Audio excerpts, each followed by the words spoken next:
Bismillahirrahmanirrahim. Assalamualaikum warahmatullahi wabarakatuh.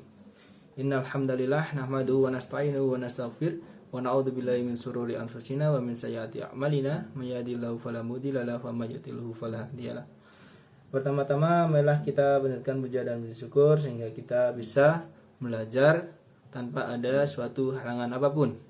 Di sini saya akan menjelaskan tentang materi yang sudah kita pelajari sebelumnya terkait mata kuliah kepemimpinan pendidikan Islam dengan materi yaitu dasar kepemimpinan pendidikan Islam. Di sini saya akan menjelaskan sedikit tentang pengertian, apa sih pengertian dari kepemimpinan itu. Nah, secara etimologi, kepemimpinan berarti khilafah, imamah atau imaroh yang mempunyai makna daya memimpin atau kualitas seorang pemimpin atau tindakan dalam memimpin. Sedangkan secara terminologinya,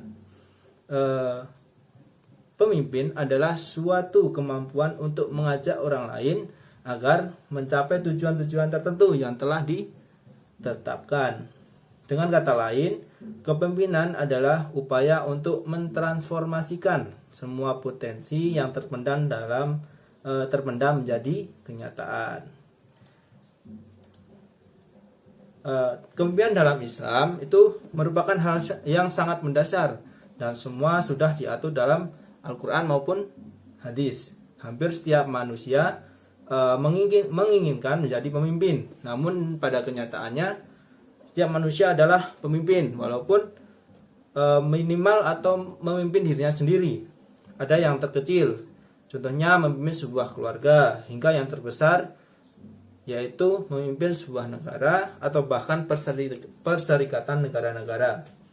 Namun tidak semua manusia itu bercita-cita menjadi seorang pemimpin, mengerti kriteria keberhasilan dalam memimpin. Akibatnya di zaman sekarang banyak pemimpin yang zalim dalam artian tidak menindakkan kriteria keberhasilan memimpin baik secara agama maupun secara formal. Akibatnya, apabila seorang pemimpin tidak dapat dipercaya dan tidak amanah, mengakibatkan kerugian dan kezaliman bagi yang dipimpin. Kemudian, apa sih pengertian dan hakikat kepemimpinan? Nah, sudah saya jelaskan tadi di awal. Pemimpin itu berarti khilafah, imamah atau imaroh yang mempunyai makna yaitu daya memimpin atau kualitas seorang pemimpin atau tindakan dalam memimpin. Sedangkan cara terminologinya adalah suatu kemampuan untuk mengajak orang lain agar mencapai tujuan-tujuan tertentu yang telah ditetapkan. Dengan kata lain, kepemimpinan adalah upaya untuk mentransformasikan semua potensi yang terpendam menjadi kenyataan. Nah, apa sih tugas dari seorang pemimpin? Yaitu tugas dan tanggung jawab seorang pemimpin adalah menggerakkan dan mengarahkan, menuntun, memberi motivasi serta mendorong orang yang dipimpin untuk berbuat sesuatu guna mencapai tujuan bersama. Sedangkan tugas dan tanggung jawab yang dipimpin adalah mengambil peran aktif dalam mensukseskan pekerjaan yang dibebankannya tanpa adanya kesatuan komando yang didasarkan atas suatu perencanaan dan kebijakan yang jelas. Maka rasanya sulit diharapkan tujuan yang telah ditetapkan akan tercapai dengan baik. Bahkan sebaliknya yang terjadi adalah kekacauan dalam pekerjaan. Inilah arti penting komitmen dan kesadaran bersama untuk mentaati pemimpin dan peraturan yang telah ditetapkan. Terus, apa sih kriteria pemimpin ideal dalam Islam? Nah, dalam PPT sudah kami jelaskan. Dalam konsep syariat Islam, kriteria yang harus dimiliki oleh seorang pemimpin telah dirumuskan dalam suatu cakupan. Yang pertama, yaitu pemimpin haruslah orang-orang yang amanah. Amanah di sini dimaksudkan berkaitan dengan banyak hal. Salah satunya di antaranya harus berlaku adil. Nah, dapat disimpulkan apabila kita memilih seorang pemimpin, pilihlah orang tersebut yang amanah. Amanah diberi tanggung jawab, amanah diberi untuk berlaku adil, jujur dan sebagainya. Yang kemudian yang nomor 2 yaitu seorang pemimpin haruslah orang-orang yang berilmu, berakal sehat, memiliki kecerdasan, kearifan, kemampuan fisik dan mental untuk dapat mengendalikan roda kepemimpinan dan memikul tanggung jawab. Sudah jelas ya, di sini sudah dijelaskan tadi. Seorang pemimpin haruslah orang-orang yang berilmu, karena dengan ilmu apapun yang mereka yang dipimpin akan berjalan dengan lancar atau sesuai dengan tujuan. Kemudian yang ketiga yaitu pemimpin harus orang-orang yang beriman, bertakwa dan beramal saleh. Tidak boleh orang yang zalim, fasik, berbuat keji, lalai akan perintah Allah dan melanggar batas-batasannya. Pemimpin yang zalim itu batal kepemimpinannya. Kemudian yang keempat adalah bertanggung jawab dalam melaksanakan tatanan kepemimpinan sesuai dengan yang dimandatkan kepadanya dan sesuai dengan keahliannya. Sebaliknya, negara dan rakyat akan hancur bila dipimpin oleh orang yang bukan ahlinya. Kemudian yang kelima yaitu senantiasa menggunakan hukum yang telah ditetapkan Allah dan tidak meminta jabatan atau menginginkan jabatan tertentu. Kemudian lanjut yaitu fungsi kepemimpinan dalam Islam secara umum. Yang pertama yaitu sebagai pengusaha. Seorang pemimpin harus memiliki pandangan dalam pengembangan proyek dan menyusun sumber daya yang diperlukan. Seorang pemimpin haruslah proaktif terhadap segala masalah dan kejadian yang dialami dalam lembaga yang dipimpin. Yang kedua yaitu sebagai penghalau gangguan. Ketika terdapat suatu masalah dalam lembaga, maka seorang pemimpin harus mampu untuk bersikap reaktif terhadap permasalahan tersebut. Selain itu, pemimpin harus bisa mencari jalan tengah untuk menghadapi masalah dan tekanan situasi. Kemudian yang ketiga yaitu sebagai pembagi sumber dana. Dalam perkembangan suatu lembaga, maka dibutuhkan sumber dana.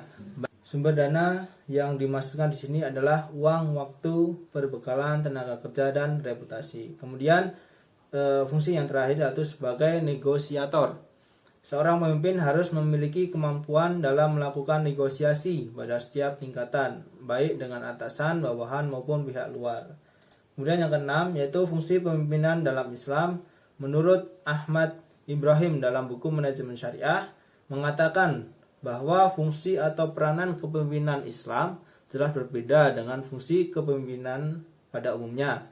Berikut ini fungsi pemimpinan dalam Islam menurut Ahmad Ibrahim. Fungsi yang pertama yaitu kepemimpinan dalam Islam bersifat pertengahan, selalu menjaga hak dan kewajiban individu serta masyarakat dalam prinsip keadilan. Persamaan tidak cenderung terhadap kekerasan dan kelembutan, tidak sewenang-wenang dan berbuat aniaya. Kemudian yang kedua yaitu kepemimpinan yang konsen terhadap nilai-nilai kemanusiaan, memperhatikan kemuliaannya dan menyertakan dalam setiap persoalan krusial, memperlakukan dengan sebaik mungkin. Kemudian yang ketiga yaitu kepemimpinan dalam Islam yang konsen terhadap kehidupan rakyatnya dan tidak membedakan mereka kecuali berdasarkan beban tanggung jawab seorang pemimpin. Kemudian yang keempat yaitu kepemimpinan yang konsen terhadap tujuan dan memberikan kepuasan kepada bawahannya dengan memberikan suri tauladan yang baik, konsisten dan tetap bersemangat serta rela berkorban untuk mewujudkan tujuan. Dan yang terakhir yaitu kepemimpinan yang memiliki kemampuan strategis, konsen terhadap faktor internal dan eksternal yang melingkupi organisasi dan perusahaan. Nah, selanjutnya yaitu menurut Sondang B. Siagian tahun 1994 di bukunya yang halaman 75 sampai 76, kategori pemimpin adalah sebagai berikut. Yang pertama yaitu memiliki pengetahuan umum yang luas, daya ingat yang kuat, rasionalitas, orientasi masa depan, objektivitas, pragmatisme, fleksibilitas, dan adaptabilitas. Kemudian yang kedua yaitu sifat tegas dan tugas tepat waktu, naluri, relevansi, keteladanan, inkuisitif, rasa kohesi yang tinggi, sikap antisipatif, kesediaan menjadi pendengar baik, dan kapasitas integratif. Kemudian yang ketiga yaitu kemampuan untuk berkembang dan bertumbuh. Analitik, mampu menentukan skala prioritas, dapat membedakan kepentingan dan lain sebagainya. Kemudian yang keempat yaitu memimpin memiliki pengetahuan yang umum yang luas, daya ingat yang kuat, rasionalitas, orientasi masa depan, objektivitas, pragmatisme, fleksibilitas, dan adaptabilitas. Kemudian yang terakhir yaitu sifat tegas dan lugas, tepat waktu, naluri relevansi, keteladanan, intuitif, rasa kasih yang tinggi. Itulah penjelasan singkat mengenai materi kepemimpinan dasar dalam pendidikan agama Islam. Mungkin sampai sini saja penjelasan dari saya. Bila ada salah kata, mohon dimaafkan sebesar-besarnya. Sekian dari saya. Wassalamualaikum warahmatullahi wabarakatuh.